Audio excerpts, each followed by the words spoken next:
Hello everyone, welcome to my YouTube channel. हमने last lecture में animal cell के बारे में डिस्कशन किया था, उसके स्ट्रक्चर को देखा था। देन हमने उससे पहले वाले लेक्चर में प्लांट सेल देखा था।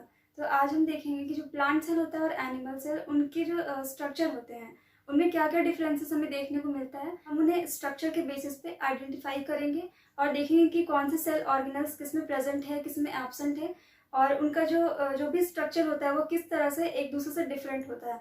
सो हम फर्स्ट यहाँ पे देख रहे हैं कि एनिमल सेल है और ये सेकंड वाला प्लांट सेल है। जो एनसीईआरटी की बुक होती है उसमें इसी टाइप का हमें फिगर देखने को मिलता है, इसलिए मैंने इसे ड्रॉ किया है ताकि आपको ज़्यादा क्लियर हो और हम एनसीईआरटी का भी फिगर समझ सके। सो फर्स्ट है हमारा एनिमल सेल और जो सेकेंड है वो प्लांट सेल है। इसके वॉल हम देखेंगे पहले कि जो इसके वॉल होते हैं उनमें क्या क्या डिफरेंसेस है। तो हम प्लांट सेल में देख रहे हैं कि इसका जो आउटर वाला पार्ट होता है उसमें सेल वॉल प्रेजेंट है, बट जो एनिमल सेल होता है उसमें सेल वॉल नहीं है, उसमें सेल मेम्ब्रेन प्रेजेंट है डायरेक्ट, यानी कि उसके आउटर में कोई भी कवरिंग नहीं है। प्लाज्मा मेम्ब्रेन डायरेक्ट यहाँ पे दिख रहा है। और इसमें हम देख रहे हैं प्लांट सेल वाले में कि जो प्लाज्मा मेम्ब्रेन है वो अंदर के साइड है और बाहर के साइड में हमें सेल वॉल नजर आ रही है। और इसमें हम देख रहे हैं कि ये वाला जो पोर्शन है, ये जो पोर्शन है बाहर की तरफ,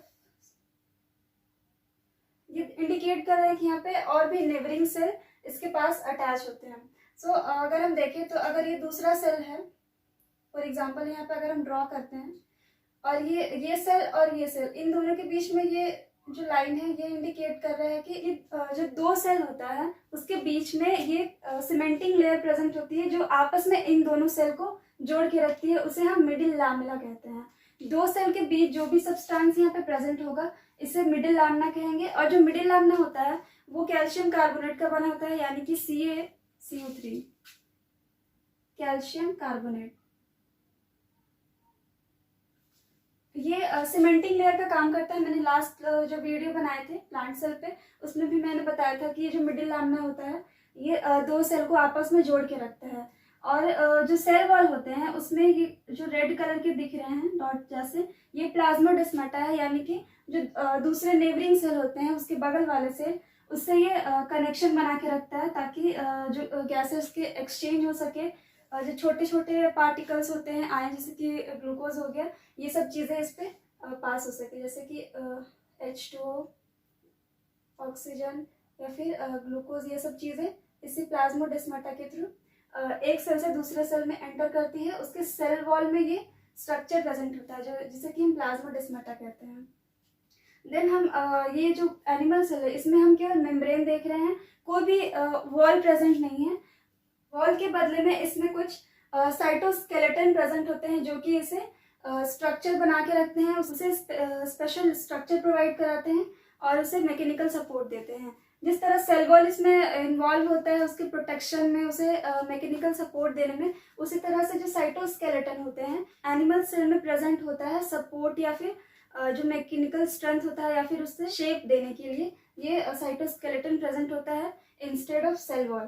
तो यहाँ पे एक्स्ट्रा हम देख रहे हैं साइटोस्केलेटन जो कि एनिमल सेल में प्रेजेंट है, बट जो हमारा प्लांट सेल होता है इसमें वो एब्सेंट होता है।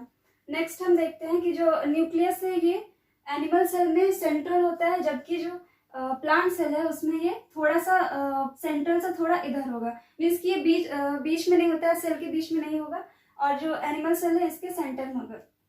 जैसे कि अगर ये सेल है, दो सेल लेते हैं अगर, तो ये एनिमल सेल है और ये प्लांट सेल है। इसमें सेंटर पे ये न्यूक्लियस प्रेजेंट होता है और जो प्लांट सेल होता है उसमें ये थोड़ा सा किनारे प्रेजेंट होता है। और हम देख रहे हैं कि इसमें एक स्ट्रक्चर है जो कि सबसे ज्यादा स्पेस ऑक्यूपाई कर रहा है सेल में, जो कि बहुत ही लार्ज है, उसे हम वैक्यूल कहते हैं। सो वैक्यूल 90% स्पेस लेता है किसी भी प्लांट सेल में। तो वैक्यूल का काम होता है जितने भी वेस्ट मटेरियल होते हैं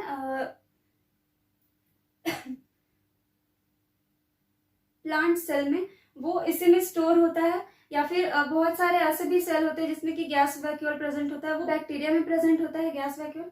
बट यहाँ पे जो वैक्यूल देख रहे हैं इसमें बहुत सारे ऐसे सब्सटेंस प्रेजेंट होते हैं, जैसे कि टैनिन प्रेजेंट होता है, रेजिन, ये सब चीजें इसी वैक्यूल में प्रेजेंट होती है। ये सेल का सबसे ज्यादा स्पेस लेने वाला ऑर्गेनल होता है। इसकी जो लेयर होती है, सिंगल लेयर है ये, इसे नाम देते हैं टोनोप्लास्ट, इसे कहते हैं टोनोप्लास्ट।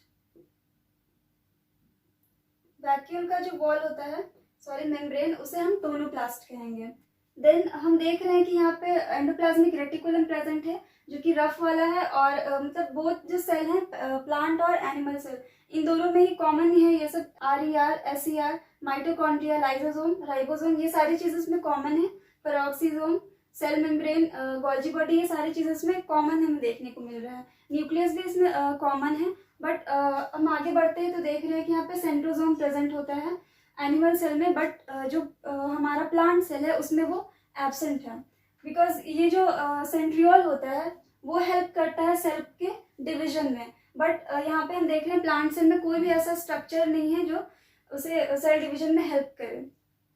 ये सेंट्रियोल जो होता है वो एक दूसरे के परपेंडिकुलर होता है, ये नंबर में 2 होंगे, पहला ये है और ये दूसरा है, ये इस तरह से अरेंज होते हैं, ये परपेंडिकुलर होता है, मीन्स कि 90 डिग्री के एंगल पे।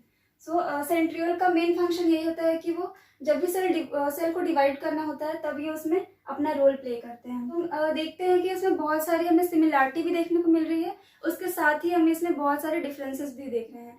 जैसे कि सेल वॉल में प्लांट सेल जो होता है उसमें कोई भी प्लांट सेल जो होता है उसमें सेल वॉल प्रेजेंट होता है, बट जो हमारे एनिमल सेल है उसमें कोई भी आउटर लेयर नहीं है सेल वॉल के फॉर्म में, उसमें साइटोस्केलेटल प्रेजेंट है उसे स्ट्रक्चर प्रोवाइड कराने के लिए। अगर हम और इसमें डिफरेंसेस देखें तो हम यहाँ पे देख रहे हैं कि प्लास्टिड प्रेजेंट होता है, प्लास्टिड जो कि इस पे पिगमेंट प्रेजेंट होता है क्लोरोप्लास्ट, जिसकी वजह से जो प्लांट होता है वो जो पूरी प्लांट की बॉडी है वो हमें ग्रीन नजर आती है, इसी प्लास्टिड की वजह से हमें ये प्लांट ग्रीन नजर आता है। दूसरा डिफरेंस जो हम देख रहे हैं वो है सेंट्रियोल, सेंट्रियोल जो कि एनिमल सेल में प्रेजेंट है, बट जो हमारा प्लांट सेल होता है उसमें ये एब्सेंट है। जो न्यूक्लियस होता है वो साइड पे होगा और जो एनिमल सेल है उसमें वो सेंट्रल होता है विद न्यूक्लियोलस। इसमें न्यूक्लियोलस दोनों में ये देख रहे हैं। और हम एक चीज नोटिस कर सकते हैं, जो न्यूक्लियस होता है वो डबल मेम्ब्रेन का होता है, प्लांट सेल में भी ये डबल मेम्ब्रेन है सर। इसके साथ ही जो माइटोकॉन्ड्रिया और क्लोरोप्लास्ट होता है, ये तीनों सेल ऑर्गेनल्स जो होती है वो डबल मेम्ब्रेन की होती है। बाकी जितनी भी इसमें सेल ऑर्गेनल्स है वो सिंगल मेम्ब्रेन की है, बट इसमें से कुछ ऐसे एक्सेप्शंस भी है जो विदाउट मेम्ब्रेन की होती है। फर्स्ट होता है राइबोसोम, जो राइबोसोम होता है वो बिना किसी मेम्ब्रेन के प्रेजेंट होता है। सेकंड जो होता है इसमें वो न्यूक्लियोलस, वो भी विदाउट मेम्ब्रेन प्रेजेंट होता है।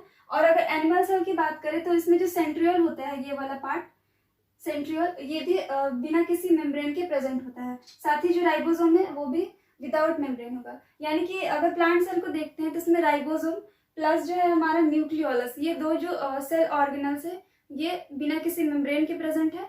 बट जो हमारा एनिमल सेल है उसमें जो राइबोसोम है और सेंट्रियोल, साथ ही उसके जो न्यूक्लियोलस है, ये तीनों जो स्ट्रक्चर है वो विदाउट मेम्ब्रेन की है। सो अगर डबल मेम्ब्रेन की बात करते हैं तो न्यूक्लियस, देन माइटोकॉन्ड्रिया, और अगर प्लांट सेल है तो उसमें जो क्लोरोप्लास्ट प्रेजेंट होगा, ये तीनों जो सेल ऑर्गेनल्स हैं ये डबल मेम्ब्रेन की होगी। और उसके बाद से जितने भी सेल ऑर्गेनल्स बचते हैं वो सिंगल मेम्ब्रेनस होते हैं। और इसके साथ ही एक्सेप्शन होता है जो सेंट्रियोल है, देन राइबोसोम और न्यूक्लियोल, ये तीन जो स्ट्रक्चर हम देख रहे हैं ये विदाउट मेम्ब्रेन की होती है। तो बहुत सारे हमें इसमें डिफरेंसेस नजर आते हैं और बहुत सारे ऐसे सिमिलरिटी है जो एक दूसरे में प्रेजेंट होती है। तो सिमिलरिटी की बात करें तो मैक्सिमम चीजें इसमें सिमिलर है और डिफरेंसेस काफी कम है, क्योंकि ये दोनों ही यूकैरियोटिक सेल है, इस वजह से इनमें बहुत सारी हमें सिमिलरिटी देखने को मिलती है। हमने स्ट्रक्चर के बेसिस पे इन दोनों को आइडेंटिफाई कर लिया, इनके बीच में सिमिलरिटी और जो डिफरेंसेस है उन्हें भी हमने अच्छे से स्टडी कर ली है हमने दोनों ही सेल की। नेक्स्ट वीडियो में हम इसका जो थ्योरी के बेसिस पे जितना भी डिफरेंसेस आएगा उसे हम एक एक करके देखेंगे, ताकि हम और ज़्यादा क्लियर इनके बीच जो डिफरेंसेस है उसे याद रख सके, या फिर जो कॉन्सेप्ट होता है प्लांट और एनिमल सेल के बीच का ये क्लियर हो जाए।